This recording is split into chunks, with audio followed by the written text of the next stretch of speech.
तस्मात् परं किमपि तत्त्वमहं न जाने। कृष्णात् परं किमपि तत्त्वमहं न जाने।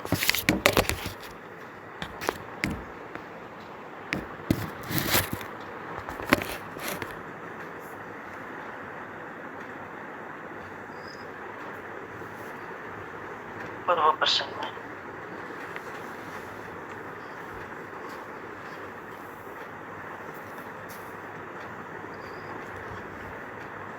भगवान श्री कृष्ण के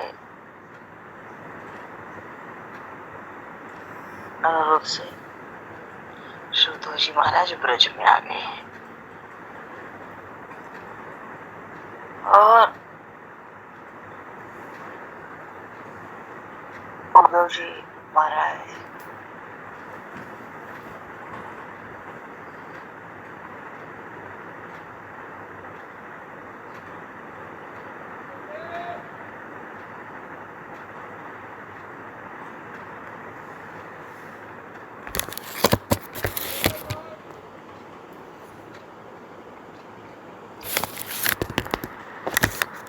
हरिश्चंद्र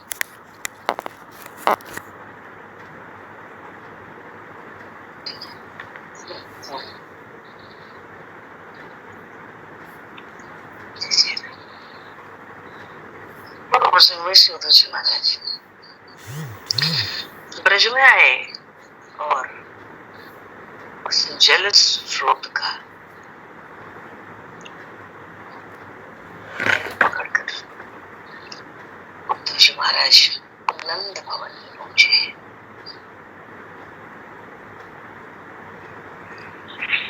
वहां पर नंद बाबा ने कुंजी सत्संग के लिए लेट हो रहे हैं, 5 बज रहे हैं इस वक्त।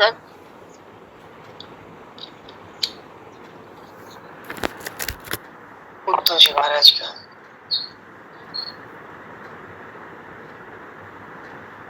विशेष स्वागत सत्कार किया है।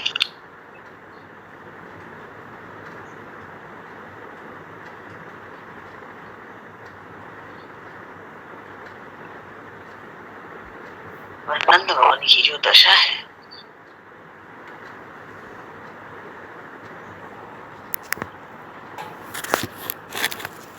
यशोदा मैया के तो नेत्रों से जल निरंतर बहता रहता है, तो ये नहीं है। उद्धव जी महाराज को आश्चर्य हुआ, क्या नेत्रों से इतने भी आंसू बह सकते हैं कि वहां से कोई जल स्रोत प्रकट हो जाए।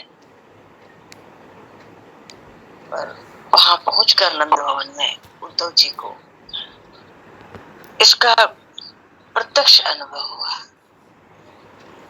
वस्तुतः प्रेम एक विलक्षण तत्व है और ये प्रेम देवता जिसके भीतर प्रकट हो जाता है तो सब कुछ अनिर्वचनीय हो जाता है। निषाद राज गुह भगवान श्री राम के वियोग में इतने व्याकुल भय। प्रियदास जी महाराज लिखते हैं, तुम्हारे पाछे बहे लहू धारे। भगवान श्री राम के वियोग में इतना रुदन किया निषाद राज गुह ने कि नेत्रों से अश्रु सूख गए तो लहू बहता था।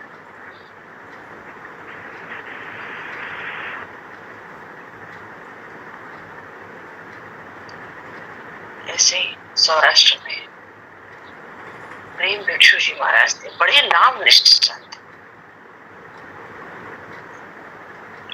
आज भी उनके नाम पर 7-8 जगह श्री राम जय राम की अखंड ध्वनि होती है। संकीर्तन करते थे श्री राम जय राम।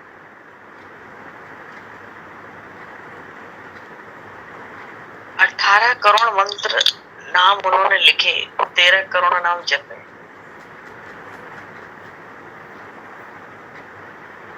ऐसे थे प्रेम भिक्षु जी महाराज।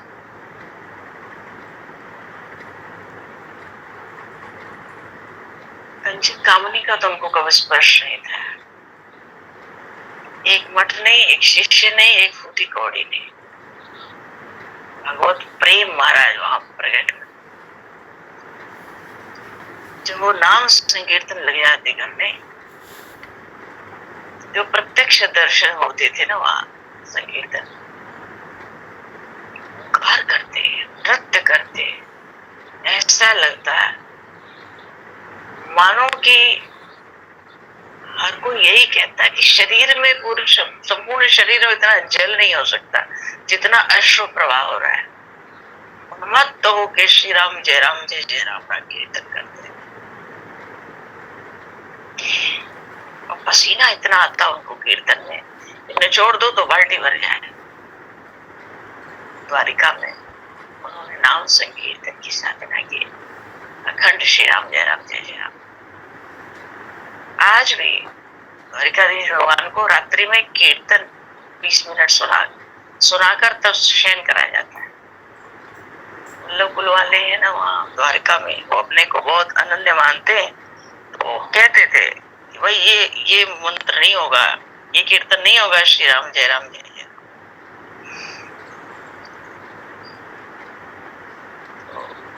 महात्मा जी प्रेम भिक्षु जी बहुत सरल थे, वो कहते थे कि अरे ठाकुर जी के आगे तो थोड़ी देर कीर्तन कर सकते हैं।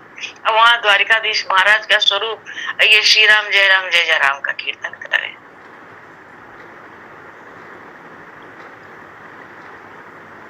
जो कीर्तन करने लगे, कीर्तन में इनके जितने बाल थे ना सीधे खड़े हो गए बिल्कुल, ऐसे ओंकार अचानक ऐसा नृत्य करते थे भगवत आवेश में। साक्षात प्रेम देवता इनके हृदय में प्रकट थे। वो वल्लभ कुल के हों या किसी संप्रदाय मठ के, इतने प्रभावित हुए कीर्तन से, आज तक परंपरा बन गई। द्वारिकाधीश भगवान को श्री राम जय जय राम का कीर्तन 20 मिनट शयन से पूर्व। उनके गुरुदेव थे काश्मीरी बाबा, वो श्री राधा रानी के अनन्य भक्त थे। अगर वो राधा नाम संकीर्तन करते तो 5 से 7 मिनट वो राधा नाम संकीर्तन करते, और जब 5-7 मिनट बीत जाते तो उनके रोम रोम से रक्त प्रवाहित होता था। तात्पर्य है भगवत प्रेम का, भगवान के प्रेम का तत्व प्राकृत मन बुद्धि से समझा जा नहीं सकता है। जिसके हृदय में प्रकट हो गया ये प्रेम प्रभु का, उसके सौभाग्य की कोई सीमा नहीं, पर जिसके हृदय में ये भगवत प्रेम क्षणिक भी प्रकट हो जाए उसका भी सौभाग्य वाणी में नहीं आ सकता। भाव ये है कि प्रेम का नशा चढ़ता है, उतरता तो है नहीं। प्रेम अंदर बढ़ता। देव ऋषि नारद जी नारद भक्ति सूत्र में कहते प्रतिक्षण बढ़े वो प्रेम है, वर्धमानम प्रतिक्षणम। चलो उद्धव जी महाराज नंदवन पहुंचे हैं, और जाकर जिस झांकी का दर्शन हुआ, ऐसा एक पल को तो नंद बाबा को लगा साक्षात श्री कृष्ण आ गए। उद्धव जी को पहचाना, हृदय से लगाया, उत्तम भोजन कराया, और रात्रि में जब विश्राम कराया तो मनो सेवकों से कह के पाद संवाहन, चरण सेवकों से कहा इनकी चरण सेवा कर, चरण सेवा भी करो,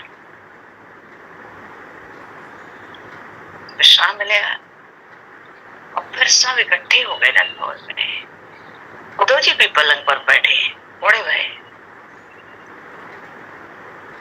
गोपी है, कुछ गोपियां का आसपास की जो है नंद भवन के। नंद बाबा ने कहा अवसर देख के कि देखो उद्धव, अब तो कंस मारा गया और वसुदेव जी महाराज का तो सारा परिवार भी इकट्ठा हो गया। कंस तो अपने पाप से ही मारा गया, क्योंकि भक्तों से, संतों से, गौ ब्राह्मण देवता से द्वेष करता था, धर्म के विरुद्ध अधर्म को प्रबल करता था, नंद बाबा कह रहे दो तीन बातें कहीं बस उद्धव जी से, कहाँ शक्ति है। तो कंस तो अपने पाप से ही मारा गया। व्यवहार की नंद बाबा ने बस इतनी ही बात कही उद्धव जी से, और जैसे ही वसुदेव जी के परिवार का स्मरण किया, भगवान श्री कृष्ण का स्मरण हुआ, नंद बाबा का हृदय गदगद हो गया।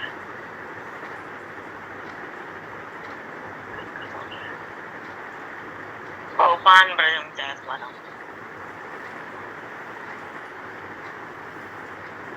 भाव वृंदावन के नंद बाबा कहते हैं कि उद्धव, तुम एक बात बताओ, मेरी छोड़ो, अपनी मैया यशोदा की कृष्ण एक बार भी याद करते कि नहीं। बाबा कहते आत्मनाथम, गोपियों की आत्मनाथ है, सखाओं के, हमारे भी आत्मनाथ है, प्राणों के स्वामी, सबके प्राणों के आधार है श्री कृष्ण। तो क्या कभी यशोदा की याद करते हैं, कभी बाल सखाओं की याद करते हैं, हम गोपों की याद करते हैं, गौओं की, गोपियों की। अच्छा सब छोड़ो, ये बताओ वो श्री कृष्ण कभी वृंदावन की याद करते कि नहीं। श्री गोवर्धन गिर गोवर्धन की याद करते कि नहीं, सगर कुंजों की याद करते कि नहीं, ब्रह्माचल रुद्राचल की याद करते कि नहीं, मानो बरसाना और नंदगांव की याद करते कि नहीं। ये तो आप बताओ। तात्पर्य है वासी बहुत उच्च कोटि के निष्काम प्रेमी है, फिर भी प्रेमी के चित्त में प्रेमास्पद के प्रति एक अपेक्षा, एक आशा रहती है। क्या जिनकी याद में हम दिन रात रोते हैं, वे कभी हमारी याद करते कि नहीं। एक बार सुन लेते उद्धव से कि हाँ कभी कभी तुम्हारी भी याद कर लेते, तो और प्रेम प्रबल हो जाता।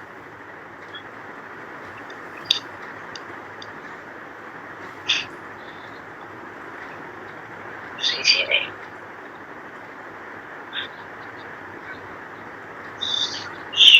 जी ने प्रभु को खुद विदा किया ना घर से। श्री जी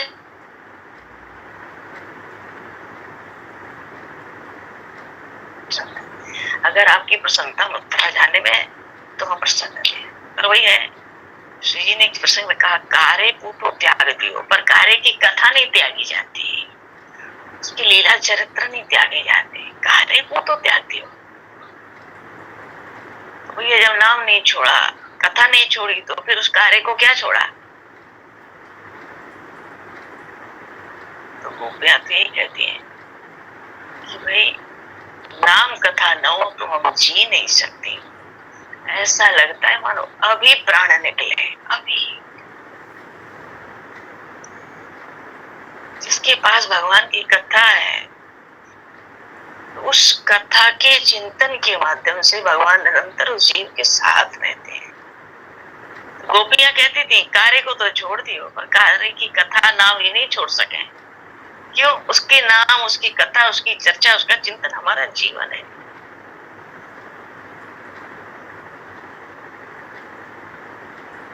भ्रमर गीत में श्री जी ने कपट गिराए आरंभ किया उन दशरथ नंदन से, पर ये ऐसा नहीं कि उसको हम कपट समझे।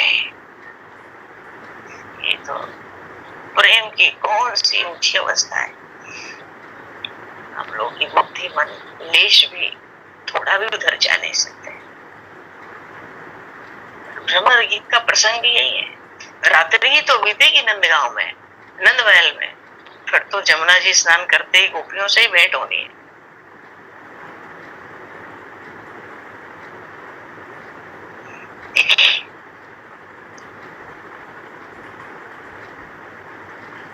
साधु महात्मा तो निष्किंचन होते हैं।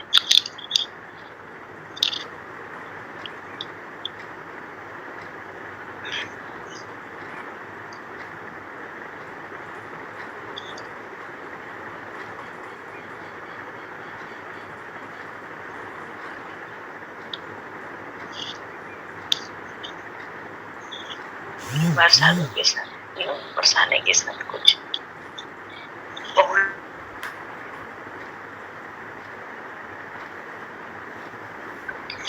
द्वारा पहुंचे दर्शन के लिए।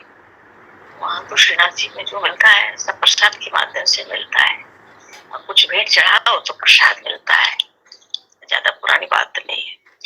बरसाने के महात्मा थे, साधु थे, ये सब निष्किंचन ही होते हैं, निष्किंचन थे। वहां दर्शन को पहुंचे नाथ द्वारा श्रीनाथ जी महाराज की, बोले श्रीनाथ जी महाराज की। वहां पहुंचे तो वहां जो मिलता है प्रसाद के माध्यम से मिलता है, तुम पाओ चाहे पहनो चाहे रखो, कुछ भेंट चढ़ाओ तो प्रसाद मिले। पर जब पहुंचे पूछा, भैया यहाँ कुछ संतों के प्रसाद की व्यवस्था है? क्योंकि भेंट देने के लिए तो कुछ है नहीं। पुजारियों ने कहा, भाई यहाँ तो भैया भेंट चढ़ाओगे, न्यौछावर कुछ करोगे तो। और या तो कुछ पुजारियों ने, गोसाइयों ने भी कह दिया, ये फलाने स्थान पे फलाने व्यक्ति जो है संत सेवा करते हैं, आप लोग वहां चले जाओ। अब थोड़ी देर में तो पट भी लग गई। बरसाने के साधुओं ने ठाकुर जी को खरी खोटी सुनानी शुरू करी। न जाने कहा खवाए गो, बचपन से तो चोर चोर के खाए हो, मानो तुम तो खुद चुरा चुरा के माखन खाए हो बचपन से, हमें कहा खवाओगे तुम? तो दूसरे को कहा खवाएगो? यहाँ राजा बन के बैठे हो, केसर की चक्की लग रही है, खूब बढ़िया मालपुआ रबड़ी की सुगंध आ रही लड्डुअन की। एक हमें गूंजा नहीं, एक खाजा नहीं, एक लड्डू नहीं। अरे हमारी स्वामिनी जी ऐसी हैं, हम इतने दिनों से बरसाने रह रहे, आज तक भूखे नहीं मरे। बरसाना तो ऐसा धाम है। और भैया नाथ द्वारा, तुम्हारा नाथ द्वारा सुबह से यहाँ कोई जल को नहीं पूछो, हम तो जा रहे बरसाना अपने स्वामिनी जी के पास। खरी खोटी खूब सुनाई, तो सार बात। देखा क्या कि एक पुजारी डलिया भर के प्रसाद लाया, पूरी डलिया भरी हुई है, और आकर कहते भीड़ में, अरे भाई बरसाने से कौन से साधु आए? बोली श्रीनाथ जी महाराज की। इन लोगों ने थोड़ा रुक के कहा, हम तो आए बरसाने से और पता नहीं। बोले प्रसाद लो, ठाकुर जी ने भेजा। कौन ठाकुर ने भेजा? श्रीनाथ जी ने भेजा। तो साधु ने कहा कि देखो इतना डलिया भर के प्रसाद लाए हो, हम पे कोई भेंट चढ़ाने के लिए वस्तु नहीं है, थोड़ा ही दे दो हमें प्रसाद। पुजारी को जो प्रेरणा आदेश हुआ, सारा डोगरी रह गया। तो रबड़ी लड्डू खाजा पूड़ी खीर जलेबी बड़े बड़े लड्डू आई, इतना प्रसाद इतना था कि 15-20 साधु भरपेट पाए। तब साधु ने कहा, हाँ अब जाएंगे नहीं, अब तो ठाकुर ने पवाए दियो, अब संध्या आरती के दर्शन करेंगे। तो ऐसो पतो हो तो कि गारी देने थे, प्रसाद वाले तो पहले ही गारी सुनाते थे, बरसाना से ही गारी सुनाते आते। तो बरसाने वाली की जय। श्री जी को नाम आवे, स्वामी जी को तो ठाकुर जी भी कड़कड़ाए जाए। सूरदास जी ने तो जगन्नाथ जी को इतनी खरी खोटी एक बार सुनाई। जगन्नाथ जी एक बार सूरदास जी पहुंचे दर्शन के लिए, और ऋषि जगन्नाथ जी महाराज की। तो पुजारी को पहले ही जगन्नाथ जी महाराज ने आदेश दिया, देखो ब्रज से जो संत आई ना, कोई सूरदास, उनसे जाके कह दो बाहर, पट अभी बंद थे,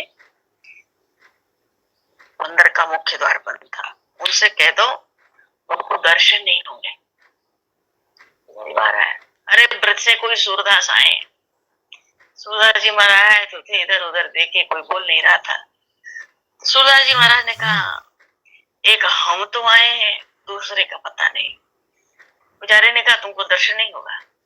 पहले लोग पद यात्रा करते थे, कहाँ वृंदावन, कहाँ जगन्नाथ जी।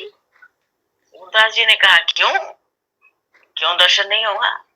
ठाकुर जी ने मना किए, अच्छा, अब तो ठाकुर जी के पद लिखते ही थे सूरदास जी, वो पद लिखते थे जो देखते थे लीलाओं को, उन पदों को लिखते थे, ऐसे नहीं लिखते थे। सूरदास जी की रचनाएं समाधिस्थ रचनाएं। अब भैया सूरदास जी तो महाकवि, जब सुने कि ठाकुर दर्शन नहीं देगो, आए बाएं बकना जगन्नाथ जी को शुरू किया। भीलनी के जुठैला कुटैला भृगु के, अरे क्या क्या सब सुना दिया। सबरी का जूठा खाता था, ये कहा सब लोग दर्शन के लिए इसके बैठे हैं। भृगु जी आए, इसको कुट के चले गए महालक्ष्मी के सामने, ज्यों कहते हो वैकुंठ में बने रहे। दुनिया भर की बात सुना दी, रचना होने लगी। दाऊ जी बीच में ही घबरा गए, भीतर का भीतर सुन रहे थे, रचना सुन रहे थे, क्योंकि पीछे से बड़ा सुंदर पद है, उसकी तुकबंदी कर रहे थे सूरदास जी। तो पीछे आया कि जैसे आके माई बाप तैसे आको पिया। दाऊ जी सोचे तुमको तो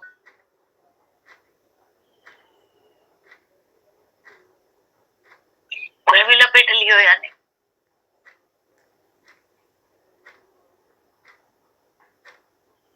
जैसे आके माई बाप तैसे आको भैया।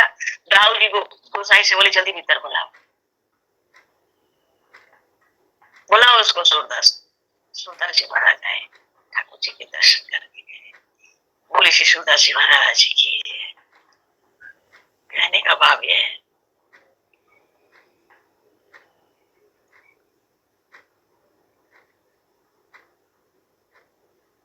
कि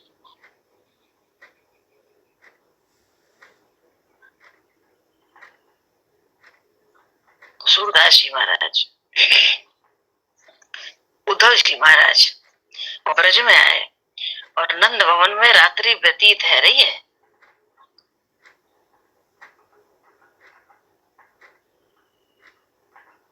नंद बाबा ने कहा सेवकों से, भाई पीड़ा दूर करो यात्रा की। सब मिलके बैठ गए, सब ओढ़े भये। यशोदा मैया कुछ नहीं कहती है, केवल निरंतर रुदन।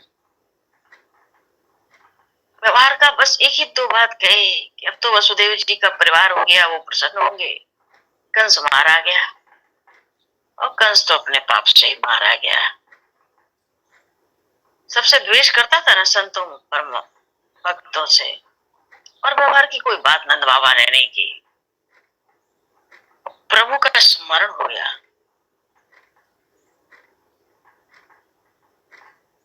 नंद महल के एक एक गोपी ग्वाल अपनी अपनी बात सुनाते हैं। माताएं, हमारे साथ तो ऐसी लीला हुई, हमारे साथ तो ऐसी लीला हुई।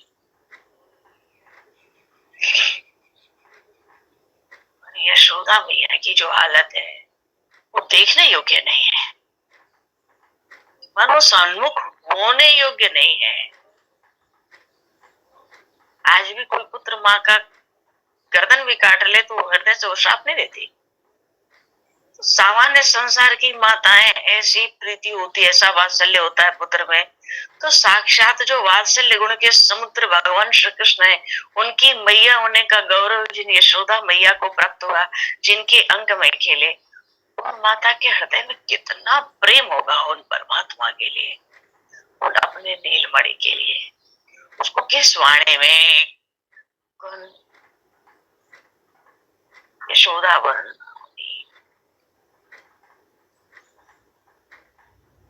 उत्तम चरितानि च। सुखदेव जी महाराज भागवत में कहते हैं,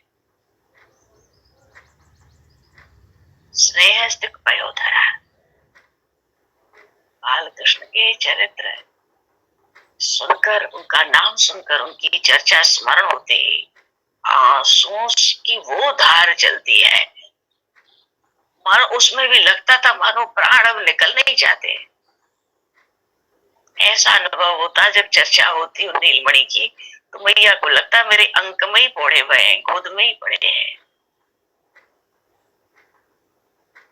किसी को साहस नहीं होता यशोदा मैया की ओर दृष्टि उठा के देखने का भी।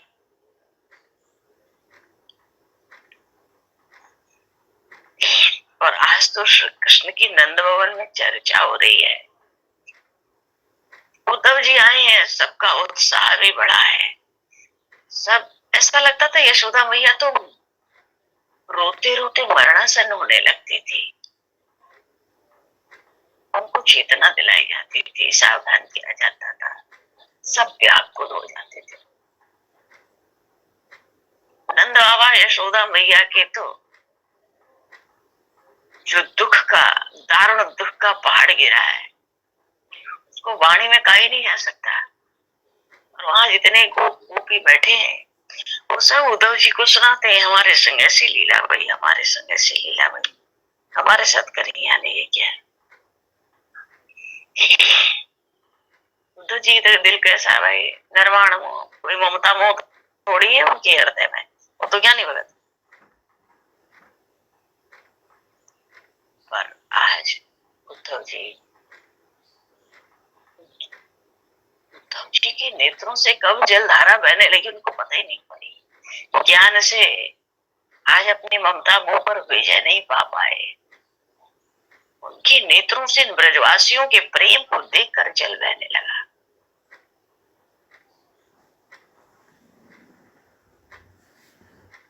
तुम किसके लिए रोते हो, वो तुमसे दूर नहीं, तुम उनसे दूर नहीं, ये सब समझाएंगे वो अंतर्यामी है, हृदय में ही है, अन्य वो है ही नहीं, वो तो तुम ही हो, तुम ही ब्रह्म स्वरूप हो। फिर इसी सत्य में ब्रजवासियों को स्थिर कर देंगे, ऐसा उद्धव जी सोचे थे। उद्धव जी क्या कह रहे हैं अब तक उद्धव जी समझते थे कि जो ज्ञानवान है वही सुखी है। आज उद्धव जी को नंद भवन में ही समझ आ गया कि प्रेमी श्रेष्ठ है, प्रेमी महान है, प्रेम से बढ़कर कुछ नहीं है। अभी तो उद्धव जी आए हैं, उन गोपियों से तो भेंट भी नहीं हुई है जिनसे वार्तालाप होना है, जिनके लिए पत्र लेकर आए हैं। ऐसा भारी रुदन जिससे जल स्रोत बहने लगे, ऐसी दशा, कुछ बात थोड़ी कर पाए उद्धव जी यशोदा मैया से। देव जी ने तो एक जगह कहा कि ब्रह्मांड में जितने भी शरीरधारी हैं, समस्त शरीरधारियों में हे नंद बाबा, हे यशोदा मैया, आज आपसे श्रेष्ठ दूसरा कोई नहीं है। अब तक तो सोचते थे भीतर की ज्ञानवान श्रेष्ठ है, सर्वदेह नाम, ब्रह्मांड में जितने शरीरधारी हैं आप दोनों से श्रेष्ठ कोई नहीं है। अरे जो परमात्मा संपूर्ण जीवों का आश्रय है, वो सबके गुरु है, कृष्ण बंदे जगत को। ऐसे परमात्मा में, ऐसे भगवान में ऐसा प्रेम। उद्धव जी बार बार उनके भाग्य का गुणगान कर रहे हैं। कहने तो आए थे कि निकट ही अनुभव करो, भगवान ने ये बिल्कुल नहीं कहा था जाके कहना हम नहीं आएंगे, केवल इतना ही तो कहा मेरा संदेश सुनाना और उनके दुख की निवृत्ति करना, मिटा देना दुख। इतना ही तो भगवान ने कह के भेजा था, और तो कुछ भगवान ने कह के नहीं भेजा था। उद्धव जी यही सोचते थे कि बस भगवान का अनुभव करा के, ज्ञान का, ब्रह्म का, अंतर्यामी परमात्मा का दूरी मिटा देंगे कि वो तुमसे दूर है तो इनको विरह का दुख नहीं होगा। अब तो ये हालत हुई उद्धव जी की। उद्धव जी कहने लगे नंद बाबा से कि मैं आपको विश्वास दिलाता हूँ कि वो शीघ्र ब्रज में आएंगे, और यदि वो नहीं आवेंगे, कोई कार्य बीच में आ जाए तो हम जाएंगे और उन श्री कृष्ण का हाथ पकड़ के इस ब्रज में लाएंगे। या क्या कर रहे हो इन प्रेमियों को छोड़ के मथुरा में, दुनिया में? फिर वो आपके साथ, आपको प्रसन्न करेंगे, आप सबके साथ जो लीला करते थे वो लीला करेंगे। क्योंकि उद्धव जी ये भी समझ गए कहीं धोखे से बात निकल जाए कि श्री कृष्ण नहीं आवेंगे तो ये तो यहाँ तो एक चींटी भी निष्प्राण हो जाएगी। पता लगा पीछे से प्रभु कहेंगे ऐसी बात सुना दे, कहीं मुंह से निकल पड़े तो जिनको वे ज्ञान का उपदेश देने गए थे उनके तो प्राण ही तुमने ले लिए ज्ञान शुरू होने से पहले। तो ये कहते हैं अपने कथन को सत्य करेंगे, वो आएंगे, नहीं आएंगे तो मैं हाथ पकड़ के लाऊंगा। उनकी जो वाणी है वो सत्य होगी, आप सबको वो प्रेम प्रदान करेंगे। भगवान अंतर्यामी तो है, अंतर हृदय सर्वभूताना। जैसे काष्ठ में अग्नि रहती ही है, ऐसे परमात्मा तो संपूर्ण जीव प्राणियों में रहता ही है। उनका न कोई प्रिय है न कोई अप्रिय है, न उनका कोई माता है न पिता है, न प्रिय है न अप्रिय है, न शत्रु है न मित्र है, न अपना है न पराया है, न उनका जन्म है न उनका मरण है। वो तो परमात्मा की जो कुछ क्रियाएं प्रभु लीलाएं चरित्र करते हैं वो तो जीव मात्र को कृतार्थ करने के लिए सबके नियामक है। संतों की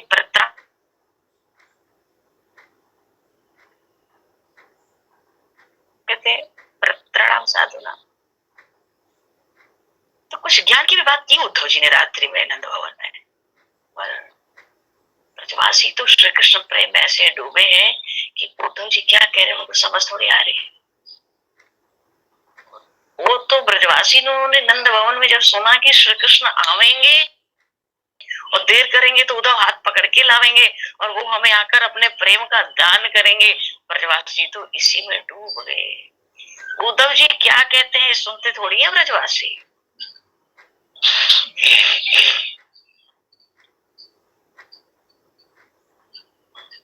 रूप सनातन गोस्वामी जब वृंदावन वास किए तो कोई हल्के घर के बालक थोड़े थे। नामा गोस्वामी जी महाराज ने तो रूप सनातन गोस्वामी जी के सम्मत में कहा है कि संसार स्वाद सुख बांध कियो, भमन के समान संसार के सुख को त्यागा, तो रूप सनातन त्याग दियो। गौड़ देश बंगाल हो तो समाधिकारी, आया गया भवन भंडार, रतन हाथी घोड़ा सब सब खजाना, राजाओं बड़े बड़े महल, राजाओं सा विलास था उनका। और 45 की उम्र के बाद वृंदावन आए। इतना ऐश्वर्य था मुगल शासन के समय, पर जब श्री कृष्ण प्रेम का एक कण मिला तो यह सुख अनित विचार बास वृंदावन की नो। आवाजी कह रहे यह सुख अनित विचार बास वृंदावन की नो।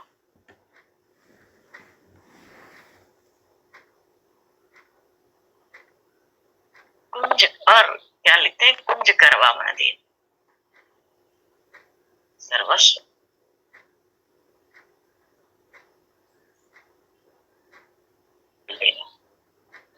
ब्रजवेणी रहस्य राधा कृष्ण, इन्हीं लीलाओं का, युगल की लीलाओं का रसपान करने आए। आए कैसे, संसार स्वाद सुख बांध करो, दो रूप सनातन त्याग दे। संसार के समन सुख को, भोग को उल्टी की तरह, वमन की तरह त्याग दिया।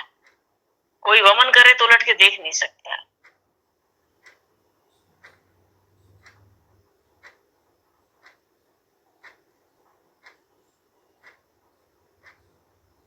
जो है उनके यहाँ से रोटी मांगे लाते, जमुना जी के किनारे तट पर गड्ढा करके और हफ्ते में एक बार वहां से थोड़ा रोटी का टुकड़ा निकालते, जमुना रखते और उसको पाते। ये वैराग्य था। रूप गोस्वामी जी महाराज श्री गोविंद देव जी को प्रकट किए, सनातन गोस्वामी जी महाराज श्री मदन मोहन जी प्रभु को प्रकट किए श्री धाम वृंदावन में। कहने का भाव है कि जिनको भी उन श्री कृष्ण प्रेम का एक कण भी प्राप्त हुआ, उसकी अवस्था ही बड़ी निराली हुई।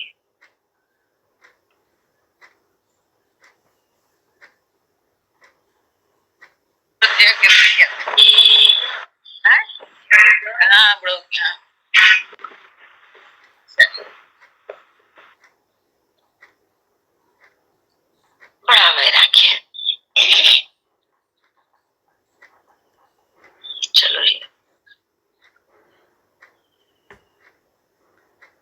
उद्धव जी, साधु तो भगवत प्रसाद पाते हैं, जो प्रभु को भोग लगे। इतना ऐश्वर्य वैभव छोड़ के आए यहाँ स्वाद के लिए तो नहीं आए, साधु बनने आए। मथुरा में एक ब्राह्मणी के घर से मदन मोहन जी को ले आए थे। भिक्षा लेने वो ब्राह्मणी के पास जाते और एक टक मदन मोहन जी के दर्शन करते। दर्शन करने लगते तो भूल जाते, रोटी मांगना भी वो मैया समझ जाती। इनके नेत्रों से जल बरसता। महीने में एक बार जाते, पर पीछे सनातन गोस्वामी जी रोज मथुरा जाने लगे उन ठाकुर जी के दर्शन के लिए। तो वो डोगरी कहती है कि तू यासो प्रेम क्यों करे, मैंने यासो प्रेम कियो मारो तो कंटाधार रह गयो। मानो संसार इतना परिवार था मुझ पे, आज मुझे छोड़ के कोई जिंदा नहीं घर में। तो याते प्रेम मत लगा। ओ बाबा, नया नया बाबा आया है वृंदावन, याते या ठाकुर को नाम मदन मोहन हुआ है, याते प्रेम मत लगा। मानो जो जो याके चक्कर में पड़े उनका जीवन तो कुछ रहता नहीं है। भगवान के प्रेम का तत्व ऐसा है। और मैया ने कहा एक दिन, सनातन बाबा यहाँ की सेवा आगे कौन क्यों करोगे? सनातन बाबा ने कहा मैया, यहाँ की सेवा के लिए तो हमने सारे संसार को वमन के समान त्याग दिया। शरीर पे 4 अंगुल की कॉपी ने सनातन गोस्वामी जी महाराज के, फिर भी दिगंबर होने को तैयार है प्रभु प्रेम में। मैया से कहते हैं डोगरी से, पर इससे प्रेम न करूं ये संभव नहीं है। मैया ने प्रसन्न होकर मदन मोहन जी को, सनातन गोस्वामी जी को दे दिया। क्यों? आजकल मैं मर जाऊं, तू ले जाकर, तुझे प्रेम है तो ले जा। मेरा तो सब उजड़ गया, तेरा उजड़ने के लिए कुछ है नहीं। 4 अंगुल की कॉपी ने बाबा ने कहा हम तो दिगंबर होने को तैयार है।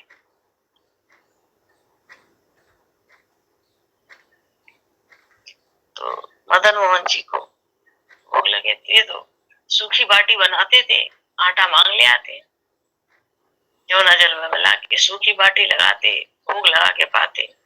ठाकुर जी को पहले दिन से ही सूखी बाटी का भोग लगने लगा।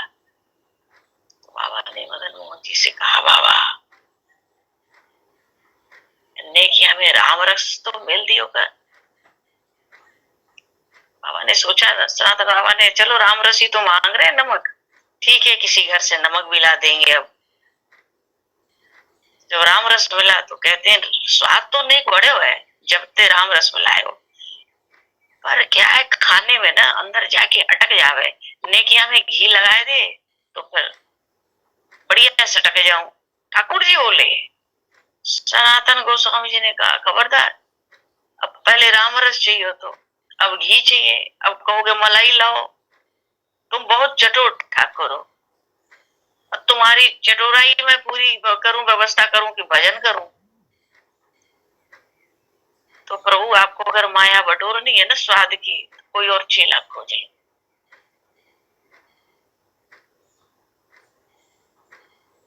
आज बिहारी जी के साथ में लगा हुआ एकदम परिक्रमा मार्ग पे मदन मोहन जी का बड़ा विशाल मंदिर है। तो करौली चले गए, बात अलग है।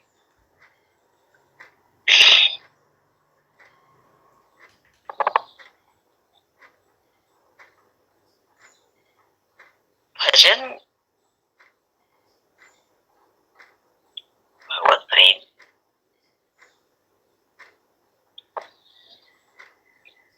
अरे इतनी इतनी महापुरुषों की लीलाएं हैं।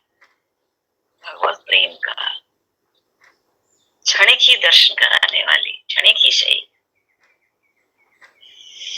चलो जी, अब ये नंद महल का प्रसंग हम लोग पूर्ण करके आगे के प्रसंग में, सुबह होगी तो उद्धव जी महाराज जमुना स्नान करेंगे, गोपियां और पहले कर लेती हैं, गोपियों से भेंट होने दी जाए। प्रसंग का तो बड़ा विस्तार है, अपने राम संक्षेप में ही चलेंगे हम लोग। बोलिए शिलेंद्र नंदन श्याम सुंदर भगवान की जय, श्यावर रामचंद्र भगवान की जय, श्री गौरी शंकर भगवान की जय, शरण की महाराज की जय, सब संतन की जय, सब भक्तन की जय, सदगुरुदेव भगवान की जय। समय को दूषित करते हुए